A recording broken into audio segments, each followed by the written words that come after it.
Yeah, he's very positive, isn't he? But obviously you've lost 4 of the last 5 games, so he's now very concerned. But when you play against David Moyes with that kind of low block, and they don't, they're 25% possession last night against Spurs, and Spurs kind of lost it trying to win it, Jim. I mean, this is the thing. It's like Richarlison had a really good opportunity header, should have put it in the back of the net, and then you just leave that door open. So I think Ward-Prowse as well. I mean, we were all talking about Declan Rice at Arsenal, what a good player he is, but he was superb. What a great replacement, by the way, for West Ham. And David Moyes was part of that. He pushed really hard to get him in there. So, are Tottenham fans scratching their heads now? Are they beginning to think, I love the sounds of it with Ange, great. If we go down to 5 men, we'll still attack. Everybody lap that up. I think, Jimmy, but hang on, where have the wins gone? It's balance, isn't it? The team that wins the Premier League this year finds a perfect balance. We're even looking at Man City now and looking and saying, okay, no winning 4.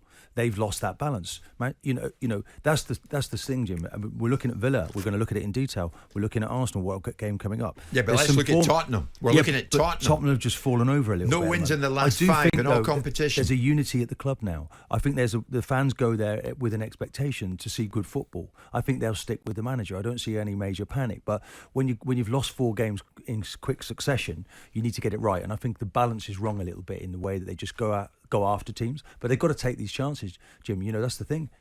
Goals change games. Goals change games. Ange needs a win, Simon. You and I have been talking very warmly and very positively about what this guy brings. And rightly so. But I do detect a slight nervousness now. Well, I don't think there should be. I mean, you can look at the games that he's lost and you can say, okay, the Chelsea game, well, that took care of itself because they put themselves in a ridiculous position of losing players in that game. And obviously they had injuries. They had everything. I mean, the key component that's gone from their game is Maddison. Yeah, he's key. There is the link between, and that tells you that Spurs aren't strong enough to be able to maintain a proper tilt at doing anything meaningful, because if you lose Maddison, then all of a sudden the wheels come off. And that is also compounded by the lost centre-half. Romero was back last night. But if you look at the Chelsea game, that takes care of itself. The only game that Tottenham, I think, have been sort of outmanoeuvred in and outthought in was the Wolves game. Wolves were better than Spurs. Spurs were lucky to be in front in that game. 2 late winners, though. Two late goals, yeah. Wolves battered them. That's right. Whereas in the other games, Spurs battered Villa and can't quite believe they've come away with a loss. They competed with Man City and everyone says that's a credible draw. And last night they've handed defeat back from the jaws of victory. It's on Postecoglou. It's one thing creating a culture in the football club where you want to change their mindset. You want them to be brave in all circumstances so that they can then use their judgment when they should be brave. Right? Because what he's got is a culture in there that's been very on the back foot and a mentality that's about a different style of football. So his mentality was, we'll play this way all the time. If we go down to 9 men, we'll play this way against everybody. Right? Everyone knows he's not. But what he wants to do is get a footprint, a blueprint into the minds of the players so then they can use their judgment when they do and when they don't. Now, he's got to get that balance right because it's no good losing games in the pursuit of winning them. If you're not going to win the game, at least don't lose it. Yeah, exactly. And my view is he'll get it right. Now, you've got to bounce back. And Newcastle obviously have gotten spanked by Everton. Yeah. And they play another away game. And Martin's quite rightly points out they've not done particularly well away from home, but some of those results are explainable by playing Liverpool, Man City in the mix.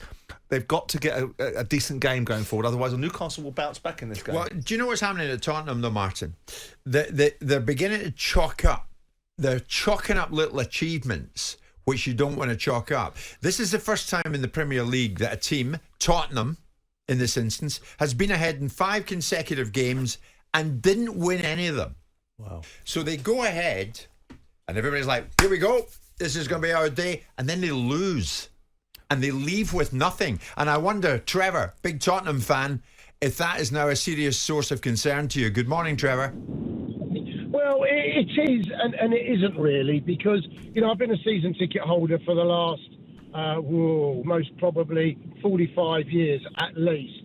And I've got to say, I'm really, really enjoying going again. Last season, I didn't bother going to the last half a dozen games because I was bored of watching the football that I'm watching. Now, I'm excited to go every game. And I think most Spurs supporters are the same as me. Yes, we want to see results. I agree. We're missing 2 big players in that team, which is Van der Ven and Maddison. And, Davies, although being the Welsh captain, he's not the same as Van der Ven. He hasn't got the pace. that Van der Ven's got, or, in my opinion, the quality. When we're making silly mistakes to give goals away, yes. if you look at all the goals we've given, most of them are going to be from errors at the back. The last 3 games, you've got Romero to blame a little bit because he got sent off for no reason, and that put us again under pressure at playing a wing back. Trevor, where'd you stand on Son? I like Son immensely. I think he comes over very well when he's interviewed, but he says players have to take responsibility. The fans don't deserve this. This was Son who last night managed 1 shot and recorded no dribbles. You know what he's like. You're a Tottenham fan. You watch the games when he's got the ball at his feet and he's running at pace with people. Last night, not one time did he do that.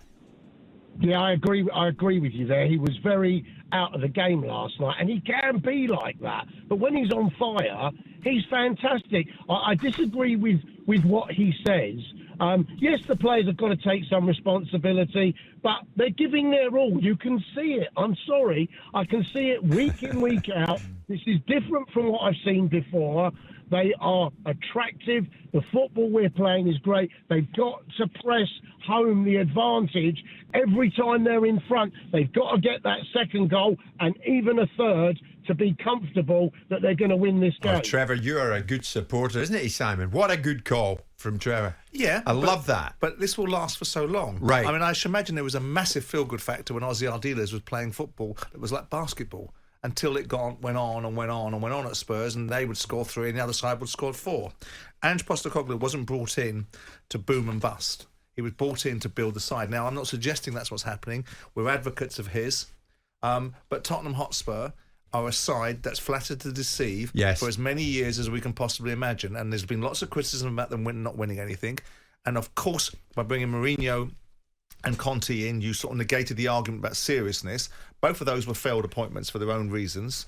Postecoglou's shown a way to go forward, but it's one thing pointing the finger at the players, and yes, at the end of the day, it's the players that have to deliver and execute, but it also has to be set up by the coach. And if he's now suggesting that that the style of football isn't of precedence in his mind, it's the outcomes, well, let's get the narrative right, Ange, because the style of football was what you wanted. They're only still 3 points behind Man City, aren't they? I mean, it's for all the games they've just lost recently.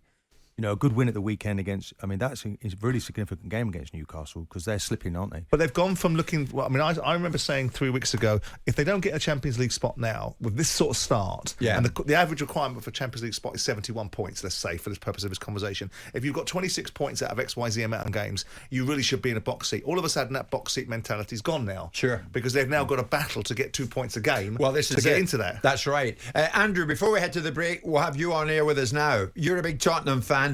Tell me this. Is Postecoglou still in a position that he can do no wrong in your eyes? Is Andrew with us? Yes, sorry.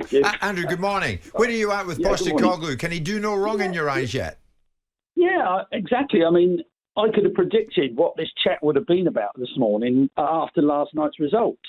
I think you guys need to wind your neck in a bit because, Oh, just praise then, yeah? Only praise then, yeah? So when there's loads of praise, we'll keep our necks extended. When there's a bit of criticism, wind them in. No. Great not at football all, fan. No, not at all. Not at all. I mean, I agree what Trevor said, the earlier caller, but, you've got to give it time. It's very early days. There's been, suspensions, injuries. What do we expect? I mean, just give the guy time. It'll be fine. We've got some good players. We'll have some better players probably come January, come the summer. Just keep the faith. That's all we need to do. I mean, I like that, Andrew. I really do like that. But weeks ago, when you were at the top of the Premier League, we were thinking, and maybe we were wrong to think it, could they win this thing under Postecoglou in his first season in charge? No. That was never going to be a likelihood. Yeah, but Manchester City are going backwards. Yeah, I mean, as Martin said, and I very rarely agree with everything Martin Keown says, but we have something in common, naturally. As he said, they're only 3 points behind City. The worrying thing for me is, I think we're 9 points. Are we 9 points behind Arsenal now? Yeah. That's the problem. But keep the faith. When we hopefully get it together on Sunday against Newcastle, it won't be an easy game, but we'll be there. So. Good. Come on. Good, Andrew. I like your call. And I like the cut of your jib. That is for sure. What do you think the fans, or what do you prefer, Martin? As we head to the break, Moyes ball, you described that earlier as a low block, or Ange ball. What do you prefer? Well, a bit of both is what I prefer. If you look at West Ham, they don't go and win the ball in the top third of the pitch. They just sit back. They don't really go and contest. But I do like watching Postecoglou's football. I like the high energy, the confidence that they played. It has been transformational, but there's no real balance to their play. We saw that against Chelsea, and I think once he gets a balance to their team, they can be really effective. Sure. 4 wins in the last 5 for West Ham. So you would think, all is great there, going well. And I look at a message. Moyes out. Sick of his negative, boring football. It's the same week in, week out. And we, the fans, we know. We go every week. From Mr. D. Sullivan. Is that the fan that rang in? Remember last season when I was trying to support West Ham? Get behind your team. Might be him. Simon. He says Moyes is tactically clueless, and his management style is a joke. So Moyes out, exclam. I mean, there's a number in the end of it. We're tempted to give you a call, whoever you are, because you haven't left a name in it, and bring you to air. But West Ham fans, be honest with us. And that's a statistic this morning. 4 wins in your last 5 for West Ham. You went to Tottenham last night and you left with all 3 points. And yet, it seems in the eyes of many of you, he can still do no right. I mean, get real. Get to the phones. 03717 223344. Jim White and Simon Jordan. Monday to Friday mornings from 10 on AM, on DAB, via the talkSPORT app and on your smart speaker. talkSPORT.